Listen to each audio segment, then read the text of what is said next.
the days when steamships such as the Mauretania and Franconia made round-the-world trips, Lulie went several times for the sole purpose of stopping at each port of call to make whatever contacts she might to proclaim the coming of Baha'u'llah.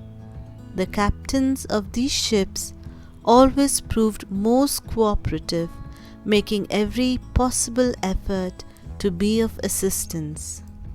So one time, when the ship was approaching Manila, the captain came to her very disturbed. It seemed that because of various delays, the stop at Manila would be very much shortened.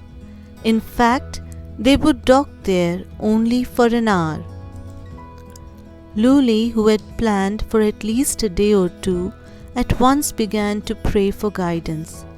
What in her precious hour could she do that would reach some hungry-seeking soul in this city? Finally, when the ship docked, Lulie rushed to a library, but when she asked permission to place books on the shelves, she was refused.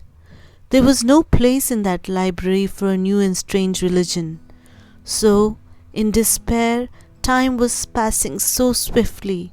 She begged that she might go into the shelves and tuck a few pamphlets here and there. This was reluctantly granted her, so back she went to tuck her pamphlets. Time passed and Lulie returned to New York. Then months later came a letter from Manila. Her pamphlets had been discovered. The man who found them had interested friends, and where could he get more literature?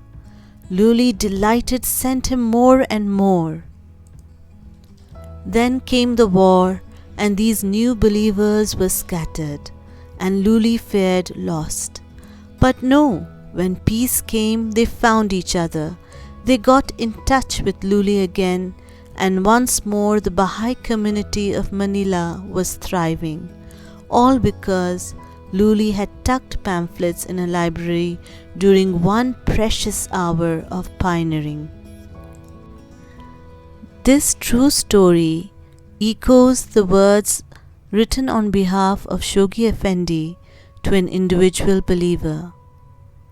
The Baha'i teacher must be all confidence.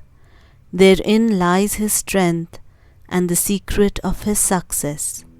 Though single-handed, and no matter how great the apathy of the people around you may be, you should have faith that the hosts of the kingdom are on your side, and that through their help you are bound to overcome the forces of darkness that are facing the cause of God.